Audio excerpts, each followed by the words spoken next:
नमस्कार दोस्तों। मकर संक्रांति भारत के उन त्योहारों में से एक है जो सिर्फ परंपरा नहीं बल्कि प्रकृति, विज्ञान और संस्कृति से गहराई से जुड़ा हुआ है। इस दिन देश के अलग-अलग हिस्सों में पतंग उड़ाने की एक खास परंपरा देखने को मिलती है। लेकिन सवाल ये है कि आखिर मकर संक्रांति पर ही पतंग क्यों उड़ाई जाती है? क्या ये सिर्फ मनोरंजन है या इसके पीछे कोई गहरा अर्थ भी छुपा हुआ है?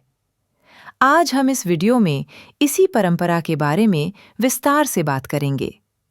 सबसे पहले हम मकर संक्रांति मनाने के धार्मिक कारण को समझेंगे। दरअसल मकर संक्रांति के दिन सूर्य देव मकर राशि में प्रवेश करते हैं।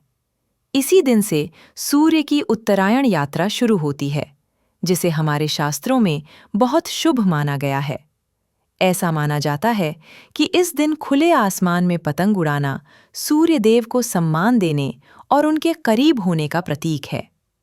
ऊपर उठती पतंग मानो ये बताती है कि हम प्रकृति और सूर्य के साथ खुद को जोड़ रहे हैं। अब अगर हम इसे वैज्ञानिक नजरिए से देखें तो सर्दियों के बाद यही वो समय होता है जब धूप शरीर के लिए सबसे ज्यादा फायदेमंद होती है। जब हम पतंग उड़ाते हैं तो काफी देर तक धूप में रहते हैं, जिससे शरीर को भरपूर विटामिन डी मिलता है। इसके अलावा हाथ, कंधे, गर्दन और आंखों की अच्छी एक्सरसाइज होती है। पुराने समय में तो ये भी माना जाता था कि पतंग उड़ाने से मौसमी बीमारियां दूर रहती हैं। अब पतंग उड़ने का सामाजिक और सांस्कृतिक कारण भी समझ लेते हैं। मकर संक्रांति सिर्फ एक धार्मिक पर्व नहीं है, बल्कि ये समाज को जोड़ने वाला त्योहार भी है। ये वो दिन होता है जब लोग अपनी रोजमर्रा की भागदौड़ से बाहर निकलकर परिवार और दोस्तों के साथ समय बिताते हैं। छतों पर लोग इकट्ठा होते हैं। बच्चे, युवा और बुजुर्ग सब साथ में पतंग उड़ाते हैं। यहीं से बातचीत, हंसी मजाक और अपनापन शुरू होता है। दरअसल पतंगबाजी इस दिन लोगों को एक दूसरे के और करीब लाने का काम करती है, और यही मकर संक्रांति की असली सामाजिक पहचान है।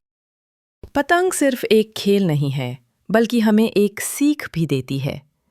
जीवन में ऊंचा उड़ना जरूरी है, लेकिन पतंग की डोर की तरह जमीन से जुड़ाव और संतुलन भी उतना ही जरूरी है। तो अगली बार जब आप मकर संक्रांति पर पतंग उड़ाएं, तो बस खेल नहीं, उसके पीछे छिपे अर्थ को भी याद रखिए। उम्मीद है आपको यह जानकारी पसंद आई होगी। आप सभी को मकर संक्रांति की हार्दिक शुभकामनाएं। धन्यवाद।